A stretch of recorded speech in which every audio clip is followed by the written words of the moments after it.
Hi friends, నా పేరు Anand. Welcome to top news. ఇప్పుడు నేను ఒక పాయింట్ చెప్తాను.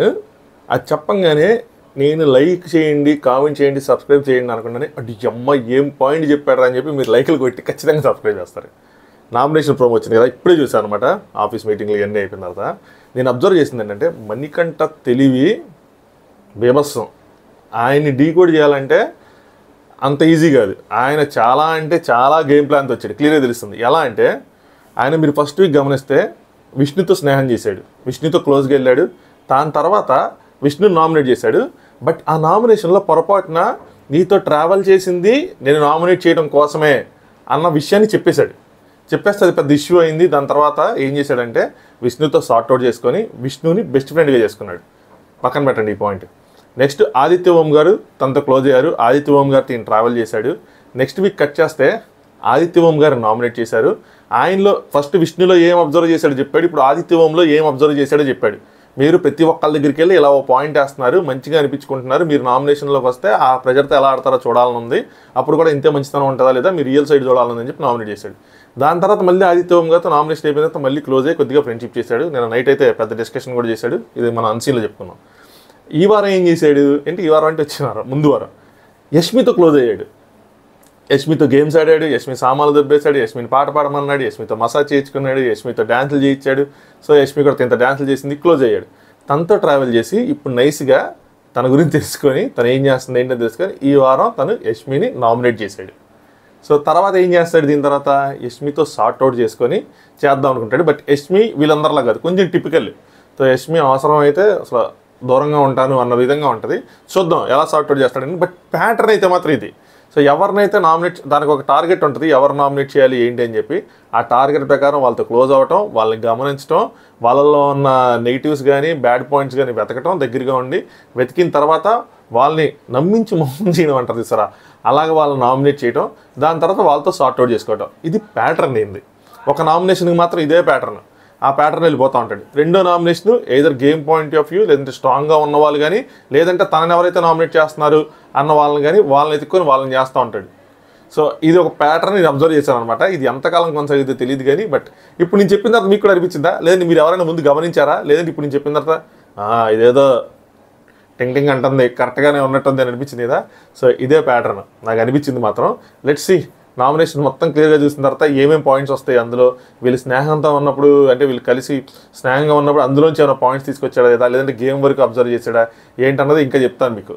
సో ఆదిత్య ఓం గారిది అయితే మాత్రం స్నేహంగా ఉన్నప్పుడే అబ్జర్వ్ చేసింది. ఆయనతో స్నేహంగా ఉండి ఆయన ఎవరైతే ఏమేమి మాట్లాడుతున్నారో కనుక్కున్నాడు. సో ఏంటి డిస్కషన్ ఏంటి, ఏం మాట్లాడుతున్నారు ఏంటి అని చెప్తే అప్పుడు అర్థమైంది ఏంటంటే, నేను అందరి దగ్గరికి వెళ్ళి ఒక్కొక్క పాయింట్ వేస్తున్నాడని చెప్పి. విష్ణుతో కూడా అలా క్లోజ్గా ఉండే ఇవి కొంచెం నోటి దోలు ఉన్నట్టుంది అని చెప్పి సో అలా వేసింది. సో ఇప్పుడు తనతో కూడా యష్మితో క్లోజ్గా ఉన్నాడు. గేమ్ పాయింట్స్ చెప్పాడా, లేదంటే తనతో క్లోజ్గా ఉన్నప్పుడు తనే అబ్జర్వ్ చేసాడో చెప్పాడా అని చేస్తే 100% డీకోడ్ అయిపోయినట్టే కంప్లీట్గా. తన నామినేషన్స్ వరకే మనోడు బుర్ర ఎంత పని చేస్తుందంటే, గేమ్లో ఎలా ఉంటాడో ఆలోచించండి. సో రాంగ్ అంటే రాంగ్ కాదు, బట్ ఇదొక కంప్లీట్ న్యూ క్యారెక్టర్. మన బిగ్ బాస్లో చూసిన వాళ్ళలో ఇంత గేమ్ ప్లాన్తో, అంటే నేను అనుకున్నది రైట్ అయితే కనుక ఇంత గేమ్ ప్లాన్తో, ఇంత స్ట్రాటజీస్తో మాత్రం ఇప్పటివరకు ఎవరు రాలా. సో అది మాత్రం నెక్స్ట్ లెవెలే. సో చూద్దాం. అలాగే తనకున్న ఏదైతే యూస్ చేస్తూ ఉన్నాడో, తన సింపతి కార్డు ప్రెజెంట్ అయితే మాత్రం యూస్ చేయట్లేదు కానీ, బట్ ఆ బ్యాక్గ్రౌండ్ స్టోరీ మాత్రం తనకి ఫస్ట్ ఈ 2 వారాలు మాత్రం బూస్టప్ అయింది. సో ఇక్కడ నుంచి ఎలా ఆడతాడు ఏంటన్నది చూడాలి. So we will wait and see. Next promo గురించి మాట్లాడుకుందాం. ఇప్పుడే చూశాను ప్రోమో. నేను రాత్రి ఎపిసోడ్ అయిపోయిన తర్వాత ప్రోమో కూడా చూశాను. సో సీత యష్మిని పృథ్వీని నామినేట్ చేసింది. మీరు ఒకటి గమనిస్తే ఈరోజు నామినేషన్స్లో అంతా జంబలగడ పొమ్మలా ఉంటుంది. ఎందుకంటే వీళ్ళందరూ ఒకటే క్లాన్లో ఉన్నారు, ఒక క్లాన్లో ఉన్నారు, అదే క్లాన్లో ఉన్న వాళ్ళు నామినేట్ చేసుకుంటున్నారు. ఎందుకంటే వాళ్ళ దగ్గర వేరే పాయింట్స్ లేవు, వేరే ఆపోజిట్ క్లాన్లకు పాయింట్స్ లేవు. ఈ క్లాన్ల వల్ల ఇదే తలకాయ నొప్పి. మీ అటోళ్ళు ఇటోళ్ళు అటు అవుతారు. అయినప్పుడు వాళ్ళకేమో లాస్ట్ వీక్ మొత్తం వాళ్ళతో పాయింట్స్ ఉంటాయి, వేరే ఆపోజిట్ క్లాన్లతో పాయింట్స్ ఉంటాయి. తీరా కట్ చేస్తే ఈ వీక్తో ఇది తీసుకొచ్చి అందరినీ కలిపేశారు, మంద మొత్తాన్ని. ఆపోజిట్లో ఉన్న వాళ్ళతోనేమో వాళ్ళందరూ అంతకుముందు ఫ్రెండ్స్, ఇప్పుడు పాయింట్స్ ఉండవు, ఏం చేయాలో తెలియదు. సో బిగ్ బాస్ ఏం చేస్తాడు ఇప్పుడు, లాస్ట్ వీక్ కాబట్టి మేము ఈ క్లాన్ వాళ్ళు ఏ క్లాన్ వాళ్ళు ఆ క్లాన్ వాళ్ళని నామినేట్ చేయకూడదని పెట్టాం, బట్ ఈసారి మాత్రం ఎవరినైనా నామినేట్ చేసుకోవచ్చు అని పెట్టారు. ఇప్పుడు ఎవరినైనా నామినేట్ చేసుకొని మన క్లాన్ వాళ్ళు మనమే నామినేట్ చేసుకొని మనతో గొడవపడి మనమే ఇదైతే ఇప్పుడు నెక్స్ట్ ఎలా ఉంటాం కలిసి, అదే క్లాన్లో గేమ్ ఎలా ఆడతాం కలిసి, ఆ టీమ్ యూనిటీ ఎలా వస్తుంది. ఇప్పుడు మణికంఠ నెక్స్ట్ యష్మి ఉన్నారు, సేమ్ క్లాను, ఇద్దరు ఫుల్ గొడవ పడ్డారు. నబీలు ప్రేరణ ఉన్నారు, ఖచ్చితంగా గొడవ పడతారు. సో రేపు అన్న రోజు వాళ్ళ నలుగురు కలిసి ఎలా ఆడతారు, ఒకటే టీంలో ఒకటే క్లాన్లో ఎలా ఆడతారు. సో బిగ్ బాస్ ఇవన్నీ ఆలోచించకుండా క్లాన్లు పెట్టేసామా, క్లాన్లు కలిపేసామా, క్లాన్లు తీసేసామా అంటే ఎలా అవుతుంది? కొద్దిగా ఫ్యూచర్ ఆలోచించాలి. సో ఏంటి నెక్స్ట్ ఏం చేయాలి కనీసం వాళ్ళ దగ్గర ఒక 5-6 వారాల ప్లాన్, అసలు 15 వారాల ప్లాన్, రోడ్ మ్యాప్ ఉండాలి, అది వేరే విషయం. కానీ బట్ ఈ రోడ్ మ్యాప్ ఇలాంటి అన్ని టెక్నికల్ వర్డ్స్ వస్తుంటే మీరు వాటిని ఇగ్నోర్ చేయండి. సో సీత యష్మిని నామినేట్ చేసింది. వీళ్ళిద్దరూ ఆపోజిట్ క్లాన్స్ కాబట్టి పెద్ద పర్లేదు, ఏం జరగదు. ఏ టాస్క్ జరిగినా డామినేటింగ్ లాగా అనిపించిందని చెప్పి కొంతమంది ఉంటారు పర్సన్స్, వాళ్ళు కొంచెం డామినేటింగ్ అనిపిస్తారు. యష్మి, సోనియా వీళ్ళందరూ వాళ్ళ నేచరే కొద్దిగా డామినేటింగ్ నేచర్, వాళ్ళ వాయిస్ కూడా అలాగే ఉంటాయి. ఈవెన్ సీతది కూడా కొంచెం డామినేటింగ్ నేచరే. ఈసారి వచ్చిన అమ్మాయిలందరూ కూడా కొంచెం ఈ ఏడుపులు పెడబొప్పులు పక్కన పెడితే అందరూ కొద్దిగా గొప్ప స్ట్రాంగ్ అనిపిస్తున్నారు. ఎవరంటే యష్మి స్ట్రాంగ్గా అనిపించింది, అంటే వాయిస్ వోకల్గా ఉండటం కానీ ఏది కానీ. సోనియా స్ట్రాంగ్గా అనిపించింది, ఆవిడే వోకల్. అంటే ఏడుపులని పక్కన పెడితే Sita strong, Prerana strong, Nainika game wise strong, ఎమోషనల్గా అందరికన్నా చాలా వీక్. బట్ గేమ్ వైజ్ అంటే గేమ్ ఆడటం కానీ టాస్క్లు ఆడటం కానీ చాలా స్ట్రాంగ్. సో బాగానే ఉన్నారు. సో కానీ చివరి వరకు ఎంతమంది ఉంటారో తెలియదు. కానీ సో ఎవరు అలా బిహేవ్ చేయలేదు అంటే నీ డామినేటింగ్గా చేసేంత మాత్రం ఎవరు బిహేవ్ చేయలేదని మనకు తెలియదు, మనం డామినేట్ చేస్తున్నామని. అదే ప్రాబ్లం. నెక్స్ట్ పృథ్వీని కూడా నామినేట్ చేసింది ఈవిడ. సీత యష్మిని పృథ్వీని ఇద్దరు నామినేట్ చేసింది. ఇప్పుడు పృథ్వీ నామినేట్ చేసింది. పృథ్వీ మాత్రం సీత క్లానే కదా. ఇప్పుడు వీళ్ళిద్దరు గొడవ పడితే రేపు కలిసి ఆడతారు. ఇప్పుడు ఏవైతే పాయింట్స్ చెప్పాడో ఈవిడ అబ్జర్వ్ చేసింది ఆపోజిట్ క్లాన్లో ఉండి, ఇప్పుడు అదే పాయింట్స్తో మళ్ళీ ఆయన అదే గేమ్ ఆడతాడు. నువ్వేమో అయ్యే పాయింట్స్ చెప్పి నామినేట్ చేసావు, ఈ వారం వచ్చేవారు నామినేట్ చేస్తావా? చేయగలవా? చేయలేవు. ఎందుకు? నీ సేమ్ ప్లాన్లో ఉన్నాడు, నీ టీంని గెలిపించినా నీ చేశాడు, ఏం చేసినా. సో నువ్వు దాన్ని సపోర్ట్ చేస్తే రాలి తప్పితే ఏం చేయలేవు. అది మరి నెక్స్ట్ వీక్ మళ్ళీ నామినేషన్స్లో ఆ పాయింట్ రాదు. ఆడియన్స్కి ఏంటి సీత మరి అప్పుడు చేసినది ఇప్పుడు చేయలేదు కదా అంటారు. సేమ్ క్లాన్ వల్ల ఇలాంటి ప్రాబ్లమ్స్ అన్నీ వస్తాయి. క్లాన్లు మార్చడం వల్ల ఇలాంటి ప్రాబ్లమ్స్ అన్నీ వస్తాయి. వీళ్ళు ముందుగా తీసుకోలేదు, ఆలోచించలేదు నాకు తెలిసి. నేను ఒక టీంలో ఉన్నప్పుడు ఆపోజిట్ టీంని ఎలా అయినా ఓడించాలని ఆడతా అని చెప్పి పృథ్వీ తన స్టేట్మెంట్ మాత్రం క్లియర్గా చెప్పాడు. కాకపోతే ఏంటంటే ఓడించడం వేరు, పక్కన టీం వాళ్ళని ఎలా అయినా ఓడించడం వేరు, మనం గెలవటం వేరు. సో పక్కన టీం వాళ్ళని ఎలా అయినా ఓడించడం అన్నదానికన్నా కూడా పృథ్వీ దేని మీద ఫోకస్ చేయాలి, నేను ఎలా గెలాలన్న దాని మీద ఆడతాను అని చెప్పి అలాంటి స్టేట్మెంట్స్ పాస్ చేసి గేమ్ తను ఎలా గెలాలన్న దాని మీద ఫోకస్ చేయాలి. పక్కన చెడగొట్టేద్దాం అన్న దాని మీద ఈయన ఫోకస్ ఎక్కువ ఉంటుంది. ఈయనకి మాత్రం ఆ ఫీడ్బ్యాక్ మాత్రం ఎవరు ఇవ్వట్లేదు, హౌస్లో కానీ ఎవరు కానీ. సో కోపం తగ్గించుకో అని చెప్తున్నారు చెప్తే ఈ స్ట్రాటజీలు గలత్ స్ట్రాటజీలు మాత్రం చెప్పట్లేదు, రాంగ్ స్ట్రాటజీలు అని. అప్పుడు సీత ఏమంటుందంటే నువ్వు ఎగ్జామ్లో పక్కన కూర్చొని పక్కన వాళ్ళు ఆన్సర్ రాస్తున్నప్పుడు కమాన్ అరిస్తే వీళ్ళకి ఏదైతే స్పెల్లింగ్ టాస్క్లు జరిగినాయో అక్కడ ఏం చేశాడంటే లైవ్లో ఆ రోజు 6 టాస్క్లు వేయడం వల్ల ఏ టాస్క్ కంప్లీట్ చేయకుండా మొత్తం పెంట చేశారు. సో ఈయన ఏం చేశాడంటే లైవ్లో సీత వీళ్ళు ముగ్గురు కూర్చుంటారు కదా, అదే సోఫాలో పక్కన కూర్చొని అరుస్తూ ఉంటాడు, మాట్లాడుతూ ఉంటాడు, ఇసిగిస్తూ ఉంటాడు. సో ప్లాన్ ఏంటి అంటే సీత కరెక్ట్గా డీకోడ్ చేసింది. సో యష్మి రాస్తున్నప్పుడు స్పెల్లింగ్స్ చూసి అది కనుక తప్పు అయితే ఒక హింట్ ఇవ్వటం, తప్పు కాదు కరెక్ట్ అయితే ఒక హింట్ ఇవ్వటం తన మాటలతో. సో సీత డీకోడ్ చేసి ఏమంటుందంటే నువ్వు అరవద్దు అంటది. నేను ఎందుకు అరవకూడదు, రాజ్యాంగంలో రాస్తుందా అంటాడు. అంటే ఎక్కడైనా రూల్ ఉందా అంటాడు. ఇది రూల్ కాదు, కామన్ సెన్స్ అని అప్పుడే చెప్తుంది. సో బిగ్ బాస్ తర్వాత వెనక్కి వెళ్ళి కూర్చోమంటాడు. తర్వాత వీళ్ళు మాట్లాడుతూ ఉంటారు, వాళ్ళు ఏమైందంటే కాఫింగ్ అని వస్తే వీళ్ళు కాఫీ అండ్ దాన్ని అర్థం చేసుకొని రాస్తారు. అప్పుడు ఇంకా గట్టి చెప్పింది. అందుకే నేను చెప్పాను మిమ్మల్ని సైలెంట్గా ఉండమని, మీరు సైలెంట్గా ఉండట్లేదు అని చెప్పి ఇప్పుడు అదే పాయింట్ చెప్పి నామినేట్ చేస్తుంది. సో మళ్ళీ అదే అంటాడు, సైలెంట్గా ఉండాలని చెప్పి ఎక్కడైనా రూల్ ఉందా అంటే అది కామన్ సెన్స్ బేటా. అలాగే సంచాలకతను శ్వేత కూడా సంచాలక నువ్వు ఇంకొక మాట్లాడితే నీ యష్మిని డిస్క్వాలిఫై చేసి పారుతానంటే సరిపోయేది. సో తను నామినేట్ చేసింది, యష్మిని వీళ్ళిద్దరు నామినేట్ చేసింది. ఇదే దాంట్లో ఎవరెవరు నామినేట్ అయ్యారు అని కూడా చెప్తాను. నబీల్కి ఎందుకు డేంజర్ బెల్స్ అన్నది కూడా చెప్తా. నెక్స్ట్ మనీ వర్సెస్ యష్మి, ఇది కొంచెం పెద్ద ఫైట్ నడిచేలా ఉంది. నిన్నే గెస్ట్ చేసింది యష్మి అన్సీన్లో.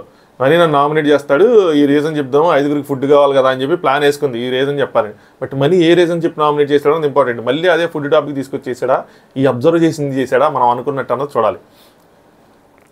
ఎవరు గిన్నెలు కడుగుతున్నారు, ఎవరు గిన్నెలు కడగటం లేదు అని చెప్పి నాకు తెలిసి వాళ్ళ గిన్నెలు వాళ్ళు కడుక్కోవాలా వద్దా అన్న దాని మీద దాని డిస్కషన్ వచ్చినట్టుంది. యష్మి నాకు లగ్జరీ వచ్చినప్పుడు అని చెప్పి తీసింది. అంటే నాకు పవర్స్ వచ్చినాయి, నాకు లగ్జరీ వచ్చినప్పుడు నేను వాడుకున్నాను అన్నట్టు ఆవిడ పాయింట్ అనమాట. సో మనీ ఇక్కడ when I talking please listen lady అని నాకు అది అలా వేస్తూ ఉంటుంది. నువ్వు ప్రతి పనిలోనూ ఇంటర్ఫీర్ అవుతున్నావు, అది నీ పని అవ్వకపోయినా, నువ్వు నీ పని అయినా అవ్వకపోయినా ప్రతి దాంట్లో నీ ఇన్వాల్వ్ అవుతున్నావు అంటే కొన్నిట్లో ఆవిడ అవసరం లేకపోయినా కూడా ఇన్వాల్వ్ అవుతుంది. ఎందుకంటే ఈవిడ వేరే వాళ్ళ అబ్జర్వ్ చేసి అక్కడి నుంచి పునికి పుచ్చుకున్న పనులు అంటారు చేసారా, అలాంటిది అనమాట. ఓ వీళ్ళు ఇలా చేస్తున్నారు, మనం కూడా ఇలాగే చేయాలి అన్నట్టు. ఈవిడేమో నువ్వు ఫేక్, అన్ని ఫేక్ అంది. మణికంఠకి ఏ వర్డ్ అయినా వినగలడు, కానీ నేను అబ్జర్వ్ చేసింది అంటే ఫేక్ అనే వర్డ్ మాత్రం అంటే తీసుకోలేడు. ఏదర్ ట్రిగ్గర్ అయిపోయి డల్ అయిపోతాడు, లేదా ఫ్యూరియస్ అయిపోతాడు, లేదా సెంటీ అయిపోతాడు. నేను అనుకోవటం మంచిగా ఇక్కడ అక్కడ తర్వాత కట్ అయిందా లేదంటే నిన్న ప్రోమోలో చూపించినట్టు బొక్కలోది అని చెప్పి ఒక డైలాగ్ వేసింది. సో దానివల్ల ట్రిగ్గర్ అయితే తెలియదు కానీ మంచిగా మాట్లాడి నేను మంచిగా మాట్లాడుతున్నా అంటే నా పాయింట్ ఆఫ్ వ్యూని సర్ప్రైజ్ చేయడానికి ట్రై చేస్తున్నావు నువ్వు అని చెప్తాడు. ఈయన పాయింట్ ఆఫ్ వ్యూ అంట ఆవిడ సర్ప్రైజ్ చేయడానికి ట్రై చేస్తున్నాడు. ఈయన రోజుకో పదం కొత్త తీసుకొచ్చి నాకు భలే పని పెడతా ఉంటాడు. నేనేమో కల్టివేటింగ్ అన్నాడు. ఈయన కన్స్ట్రక్షన్ ఆఫ్ వర్డ్స్ భలే ఉంటాయి. ఈయన నాకు భాషా బయలు అదే అనిపించింది. ఈయన ఏదైనా రియాక్ట్ అవ్వాలంటే కన్స్ట్రక్ట్ చేసుకొని రియాక్ట్ అవుతాడు అన్నప్పుడు కరెక్ట్గా భాషా బై డీకోడ్ చేసాడు అనిపించింది. నాకు అదే అనిపించింది. ఈయన రియాక్షన్స్ కొన్ని ఏంటి అంటే గేమ్ పాయింట్ ఆఫ్ వ్యూలో రియాక్ట్ అవుతాడు, కొన్ని న్యాచురల్గా వస్తాయి. బట్ చాలా వరకు ఏంటంటే దాన్ని కన్స్ట్రక్ట్ చేసి దాన్ని పెడతా ఉంటాడు ఆ పాయింట్ని. సో తను సర్ప్రైజ్ చేశారంట. సో సర్ప్రైజ్ చేస్తే ఆ సర్ప్రైజ్ వల్ల ఈయన డిప్రెషన్కి గురయ్యాడు. సో మనకి ఎమోషన్ తెప్పించాడు. యష్మి ఏమో నేను సర్ప్రైజ్ చేస్తాను నువ్వెందుకు సర్ప్రైజ్ అవుతావు, నువ్వు గట్టిగా మాట్లాడచ్చు కదా, నీకు దమ్ము లేదా అంది. ఈ కన్నడ వాళ్ళకి కొన్ని పదాలు తెలియదో కానీ ఇలాంటి పిచ్చి పిచ్చి పదాలన్నీ వాడుతూ ఉంటారు. అవేమో చండాలంగా ఉంటాయి. దమ్ము లేదా, బొక్కలే, ఇలాంటివన్నీ వాళ్ళకి అర్థమవుతున్నాయో లేదో కానీ. సో అదనమాట. బట్ వీళ్ళిద్దరు ఫైట్ మాత్రం చూసి నైట్ మనం ఎవరు రైట్ ఎవరు రాంగ్ అనేది ఖచ్చితంగా డిస్కస్ చేసుకుందాం. పృథ్వీ మణికంఠ కూడా పృథ్వీ నామినేట్ చేశాడు అనమాట. ఎందుకంటే రెండు విషయాలు, ఒకటి ఆ స్విమ్మింగ్ పూల్ దగ్గర పరిగెడుతున్నప్పుడు ఆపేయటం, రెండు ఆ బాక్స్ టాస్క్ ఆడుతున్నప్పుడు సాక్స్ టాస్క్ ఆడుతున్నప్పుడు కూడా తను పుష్ చేశాడంట. సో దాని మీద నామినేట్ చేస్తుంటాను నాకు తెలిసి. సో అదేంటే నాకు అగ్రెషన్ లేదు నీకు అగ్రెషన్ లేదు, నాకు అగ్రెషన్ ఉంది కాబట్టి నీకు అది రాంగ్గా అనిపిస్తుంది. అగ్రెషన్ పాయింట్ మీద చేసినట్టుందంటే మరి అగ్రెషన్ వేరు, ఆట విధానం వేరే అని చెప్పి అగ్రెషన్ ఈజ్ మై నేచర్, నా నేచర్లోనే అగ్రెషన్ ఉంది అని చెప్పి ఈయన చెప్తున్నాడు అనమాట. కానీ ఈయన కొంచెం తెలుసుకోవాలి, అగ్రెషన్ ఓకే బట్ ఓవర్ అగ్రెషనే ఓవర్గా ఉంటుంది. సో వీళ్ళిద్దరిది కూడా మనం చూడాలి. బట్ ఇంత పెద్ద ఫైట్ అవదేమో ఇది అనుకుంటున్నా, సింపుల్గా తేలిపోయింది అనుకుంటున్నా. నెక్స్ట్ విష్ణుప్రియ వర్సెస్ ప్రేరణ కూడా గొడవ అవుతుంది ఒకటి. సో ఎవరు ఇక్కడ దేనికి సెన్సిటివ్గా ఫీల్ అవుతున్నారో దేనికి సెన్సిటివ్గా ఫీల్ అవ్వట్లేదు అని చెప్పి విష్ణుప్రియ, నబీల్ ఇంకెవరున్నారు వీళ్ళిద్దరే మేజర్గా, వీళ్ళిద్దరు మాత్రం ప్రేరణని సంచాలకుగా ఫెయిల్ అయ్యావు అన్న దాని మీద నామినేట్ చేసే అవకాశం ఉంది. ప్రేరణ ఈరోజు ఎక్కువ మంది నామినేట్ చేసే అవకాశం ఉంది. నెక్స్ట్ దేనికి చెత్తలో లాస్ట్ టైం మొత్తం చెత్త కోసం జరిగింది, ఇప్పుడు అదే చెత్త నా మీద వేస్తున్నారు అన్నట్టు ఆవిడ డైలాగ్ కూడా వేసింది. అది మరి బిగ్ బాస్ పెట్టాడు కదా మేడం, ఏం చేయలేమని. సో ఓవరాల్గా నామినేట్ అయిన వాళ్ళు ఎవరు అంటే మనకి సోషల్ మీడియాలో వచ్చిన ఇన్ఫర్మేషన్ ప్రకారం అభయ్, యష్మి, ప్రేరణ, మణికంఠ, నైనిక, విష్ణుప్రియ, పృథ్వీ, సీత. నిఖిల్ నామినేట్ అవ్వలేదు. సో మేబీ లగ్జరీ క్లాన్ కాబట్టి ఆయన నామినేట్ చేయకూడదు అన్నారేమో, లేదంటే ఇంకేదైనా రూల్ పెట్టారేమో, ఇద్దరు చీఫ్ల్లో ఒక చీఫ్ అవ్వాలనో లేదంటే ఇంకోటి పెట్టుంటారు. ఇద్దరు మ్యూచువల్గా డిస్కస్ చేసుకొని ఒకళ్ళు అవ్వండి ఒకళ్ళు అవ్వకూడదంటే మేబీ అభయ్ నామినేట్ అయ్యి ఉండొచ్చు. నిఖిల్ లాస్ట్ వారం కూడా నామినేషన్లోనే ఉన్నాడని చెప్పి, అభయ్ ఇంత మట్టుకు లేడని చెప్పి అలా కూడా పెట్టుండొచ్చు. సో అభయ్ ఉన్నాడు కదా, నిన్న ఉన్నట్టు నామినేషన్లో. సో మొత్తానికి నిఖిల్ సేవ్ అయ్యాడు, అభయ్ సేవ్ అవ్వలేదు. సో నిఖిల్, ఆదిత్య, సోనియా, నబీల్ వీళ్ళు నలుగురు రాలేదన్నమాట నామినేషన్లోకి. ఇప్పుడు నేను ఒక టైటిల్ పెట్టాను, నబీల్కి డేంజర్ బెల్స్ అని చెప్పి. ఎందుకు పెట్టానంటే నబీల్ అసలు నామినేషన్లోకి రావట్లా, 3 వారాలు అయింది. అంటే ఈ లిస్ట్ కరెక్ట్ అయితే కనుక 3వ వారం కూడా నబీల్ నామినేషన్లోకి రాలా. బట్ ఈ వారం తన నామినేషన్లోకి రావడం చాలా ఇంపార్టెంట్, ఒక గోల్డెన్ ఆపర్చునిటీ మిస్ అయిపోయింది అనిపిస్తుంది నాకు. ఎందుకంటే ఈ వారం నబీల్ది పర్ఫార్మెన్స్ బాగుంది, చాలామంది అప్రిషియేట్ చేశారు, నేను కూడా బాగా అప్రిషియేట్ చేశాను. ఎందుకంటే ఆయన స్టాండ్ తీసుకున్న విధానం కానీ, ఆయన మాట్లాడిన మాటలు కానీ, ఏదైనా సరే మనలో హోప్ ఉంది, ఖచ్చితంగా పైకి వస్తాడు బిగ్ బాస్లో, ఒక ఫ్యూచర్ ఒక ముందుకెళ్ళే క్యాండిడేట్ అని అనుకున్నాం. సో కరెక్ట్ టైంకి తనకి ఆడియన్స్ నుంచి అప్లాజ్ వచ్చినప్పుడు అదే టైంలో నామినేషన్ అయితే ఈ అప్లాజెస్ అన్ని ఓట్స్గా కన్వర్ట్ అయ్యేవి. ఎప్పుడైతే ఈ అప్లాజెస్ ఓట్స్గా కన్వర్ట్ అవుతాయో ఆ ఓట్స్ ఒకసారి ఓట్ వేసిన తర్వాత ఆ ఓట్స్ అనేవి ఫ్యాన్స్గా మారుతాయి. ఎప్పుడైతే ఫ్యాన్స్గా మారుతారో నెక్స్ట్ కంటిన్యూస్గా అదే ఫ్యాన్స్ ఆయన ఆడకపోయినా సరే అయ్యే ఓట్స్ మనకి కంటిన్యూస్గా వస్తూ ఉంటాయి. ఇది బిగ్ బాస్లో జనరల్గా నేను అబ్జర్వ్ చేసింది. నేను ఒక ఆడియన్గా ఉన్నప్పుడు నేనేం చేసేవాడిని అని చెప్పి నాకు ఎవరైనా నచ్చితే వాళ్ళకి ఓటేసేవాడిని. తర్వాత వాళ్ళు ఆ తర్వాత మీకు పర్ఫామ్ చేయకపోయినా కొంత మైండ్ సెట్ ఎలా ఉంటుందంటే 2 ఓట్లు వేద్దాం, మనోడే కదా లాస్ట్ టైం బాగా ఆడాడు కదా అన్న మైండ్ సెట్లో అలా తర్వాత తన పర్ఫార్మెన్స్ కూడా బాగుంటుంటే క్రమంగా ఫ్యాన్ అయిపోతాం వాళ్ళకి. సో అలాంటి ఒక గోల్డెన్ ఆపర్చునిటీ ఈ వారం నబీల్కి మిస్ అయిందేమో అనుకుంటున్నా. ఈ వారం వచ్చింటే కనుక నబీల్ కరెక్ట్గా ఉండేది, చాలా అప్లాజ్ వచ్చింది కాబట్టి నేను నబీల్ కోటేస్తాను అని చెప్పి నబీల్ కోటేసేవాళ్ళు. ఇప్పుడు నెక్స్ట్ వారం కనుక ఈ వారం కనుక ఇప్పుడున్న కరెంట్ వారం కనుక పర్ఫార్మెన్స్ లేదనుకోండి, తర్వాత నామినేషన్లోకి వచ్చిన లాస్ట్ వీక్ ఎఫెక్ట్ అనేది క్యారీ అవ్వదు. మీకు అర్థమైంది అనుకుంటున్నా. సో జనరల్గా ఇది మీరు కూడా ఆలోచిస్తే మీకు కూడా అర్థమవుతుంది ఓకే అని చెప్పి. అందరికీ తెలిసిన విషయమే, బట్ ఎవరు అంత డీప్గా ఆలోచించం. ఎప్పుడు మనకు ఓటింగ్ ఎలా పడుతుంది, లేదంటే ఫ్యాన్స్ ఎలా అవుతారు, అందుకే కొత్త మాలు కదా. ఎప్పుడైనా మీకు గమనించండి, చాలా మంది కొత్త మాలు ఉంటారు. కొత్త మాలు కూడా చివరికి వెళ్తారు. యావరు, గౌతమ్ లాస్ట్ సీజన్లో మీరు చూసుకుంటే వాళ్ళకి చాలా ఓటింగ్ వచ్చింది, వాళ్ళ ఫేసెస్ మాత్రం ఎవరికి తెలియదు. ఎందుకంటే వాళ్ళు ఏదో టైంలో మాట్లాడిన మాటలకి వాళ్ళకి ఫ్యాన్స్ అవుతారు. అంటే వాళ్ళకి నచ్చితే ఆ వారం నచ్చి వాళ్ళు ఓటేస్తారు. ఓటేసిన తర్వాత వాళ్ళు నెక్స్ట్ వీక్ కూడా పర్ఫార్మెన్స్ ఉంటే ఈ ఓట్లు పెరుగుతాయి. ఒకవేళ పర్ఫార్మెన్స్ లేకపోయినా ఈ ఓట్లు వేసిన వాళ్ళు లాస్ట్ టైం వాళ్ళకి వేసిన ఇది ఉంటుంది కాబట్టి వాళ్ళు కంటిన్యూగా వెళ్తూ ఉంటారు అనమాట. సో ఇది బిగ్ బాస్లో ఎప్పుడు జరిగేదని నా ఉద్దేశం. మేబీ ఐఎమ్ రాంగ్, బట్ నేను అబ్జర్వ్ చేసి చెప్తున్నా అంతే. సో ఇది నామినేషన్స్ అయితే మాత్రం వీళ్ళు నామినేట్ అయ్యారు. సో మీ సపోర్ట్ ఎవరికి, మీ ఓటు ఎవరికన్నది కామెంట్ చేయండి. మనం డీకోడ్ చేసిన విషయాలు ఎలా ఉన్నాయని కామెంట్ చేయండి. దాంతోపాటు నైట్ ఎపిసోడ్ చూసిన తర్వాత నామినేషన్స్ లైవ్లో అవుతామంటే చెప్తాను. మేబీ చెప్పలేనేమో, బయటికి వెళ్ళాల్సిన పని ఉంది, ఆఫీస్ వర్క్ కూడా ఉంది, చూస్తా. ఒకవేళ చెప్పగలిగితే చెప్తాను. ఇన్స్టాగ్రామ్ లింక్ కింద డిస్క్రిప్షన్లో ఉంటుంది, ఫాలో అవ్వండి. అంతే. సెకండ్ ప్రోమో వచ్చినప్పుడు ఒకసారి మాట్లాడుకుందాం. నైట్ మళ్ళీ ఎపిసోడ్ రివ్యూతో మాట్లాడుకుందాం. సబ్స్క్రైబ్ చేసుకోవడం మాత్రం మర్చిపోవద్దు. వీడియో లైక్ చేయండి, మీ ఒపీనియన్స్ కామెంట్ చేయండి. Thanks for watching top news. Night unseen అని చెప్పి ఒక వీడియో పెట్టాను. చాలా డిస్కషన్స్ ఉన్నాయి. సోనియా యష్మి ఫైట్కి నిన్న అంకురార్పణ జరిగింది. నిన్న జస్ట్ శంకుస్థాపనలా చేశారు. ఈరోజు సోనియా వర్సెస్ యష్మి కొంచెం బలంగా గట్టిగా కనుక సోనియా యష్మి నామినేట్ చేస్తుంది అనుకుంటున్నా, కానీ యష్మి సోనియా నామినేట్ చేయదు. ఎందుకంటే నేను చెప్పింది బల్లగుద్ది. సోనియా ఎలాంటి పాయింట్ పెట్టి నన్ను నామినేట్ చేసినా నేను మాత్రం సోనియా నామినేట్ చేయను. ఈ వారం అబ్జర్వ్ చేసి తన గేమ్ ఏ రోజైతే కనిపిదో ఆ రోజు పట్టుకొని గుంజి తెగ్గలగ్గలగ్గల ఇలా చెప్పలేదు, కానీ ఆ తర్వాత రోజే మాత్రం నామినేట్ చేస్తానని చెప్పి యష్మి చెప్పింది. బట్ సోనియా ఆర్గ్యుమెంట్స్ ప్రకారం, వాళ్ళిద్దరు డిస్కషన్ ప్రకారం నాకు ఏమనిపించింది, సోనియా ఖచ్చితంగా యష్మి నామినేట్ చేస్తుంది. సో యష్మి నామినేట్ చేసినప్పుడు వాళ్ళిద్దరి మధ్యలో ఆర్గ్యుమెంట్స్ నిన్నేమో చెల్లి అక్క అనుకున్నట్టు ఒక్కొక్క కట్ట పేర్చుకున్నారని చెప్పా నా అన్సీన్లో. సో నిన్న చాలా ఇదిగా పేర్చుకున్నారు. ఈరోజు ఇసిరేసుకోవటమే, ఎందుకంటే నామినేషన్ కదా.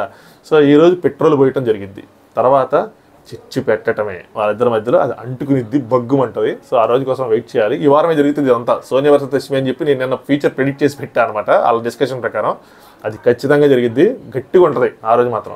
So let's wait for it. ఈరోజు ఫైట్ చూస్తే అర్థమైపోతుందిలేండి. సో ఛానల్ సబ్స్క్రైబ్ చేసుకోవడం మర్చిపోద్దు. Thanks for watching top news.